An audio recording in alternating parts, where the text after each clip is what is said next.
Aseme mwakwa bene do Badum TV Badwan so health tips ene ye hwe simenum bia fridwada ene besi e defie ya me kasai se wa mesi a enye hwe enne nso tie se be ya da sene nso ye hia de ye beka ho asem no ubetie de ye e de asedema endpoint homeopathic clinic se ye ya de stroke ana hypertension no ne ade yenko endpoint ho na omo ye mema no mesro check your prostate no mame na makansa mfa no ho nyim kidneys wo ho akoche kine hwese de ne ho tie Fred Dr. 0244867068 ne Dr. Nim Komo no mo ko hospital ho na on show ene last day tie ne ye pa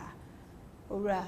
o say we see mo akwa ba bi ya da se nti na wotwa ya de nyame hira o yenim se bre ni hwa ne nso kakra wa kan ye tie na so pem nti yenhwe kwan a eja eto a ebetimi afaso edumu no anase ye befre ansa na mo beba kra no den yenye prevent ye hu from eja afia medase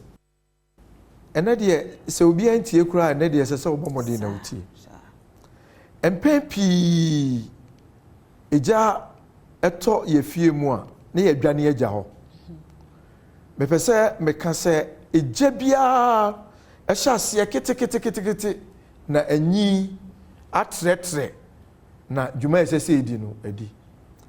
ejani bi wo ahase a afia obetimi akode wo na akotietia so adum no obetimi afu de wano ahu na adum aninti eja to fie na se de edi kan wo ho a ye di kan eda edi kan no se emframa ya homi ena boa ema eja no etimi enyi enti se usi wo nwene a na se wan home emframa sebi wani su bechi wa mo ate ahwe ma bibia yew eninti se jani si na se wodam mo a onfansere ene opunu a wadue de kekatum sane ye be ya emframa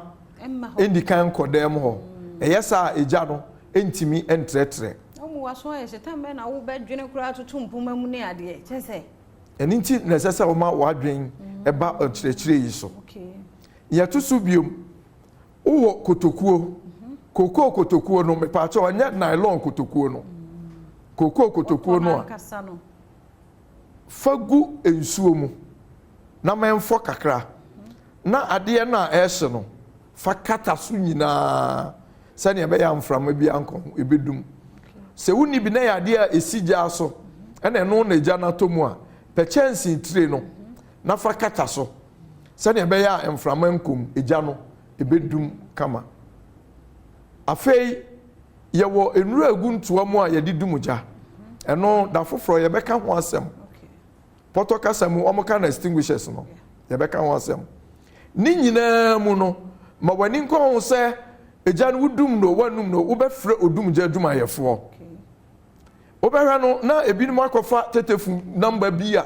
ensese wo boso kra ene pepese obia te ho asese ye nama no eye baako enkono eni mienu 192 me boss biom 192 eno epa ho a ye wo baako nso a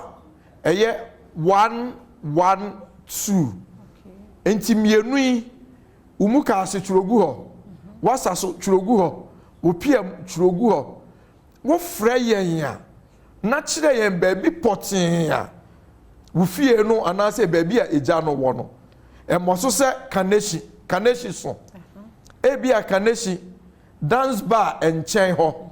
ye nyina ye nim dance bar ye tu ya fidie no a eho pepepe na ye ba na ya ba bedum eja na amawo me pese me ka twato se eja no ehase a frɛ yen efise ye ba se ne eja ne kase bi ate no ye dum no a yanyi kapre kura emfiri wonchen enti freyen na ye medum no e ma wi emfiri se 192 ene 112 no eno na wodi benya odum jafo abrebia da se papa enti regional fire safety officer DO1 Evans Osewusu na wochi oni edi nkomo bebre mesrɛ mo mientie sa nkomo we ne enhye no so sɛ bɛyɛ abronya ni new year obia yentiti gyahyehyie bia no so no obusia ebedi bronya ne new year no medan point for me particular ne kasepa say ono so etai ye chi the number is 0244867068 na wotwe besim se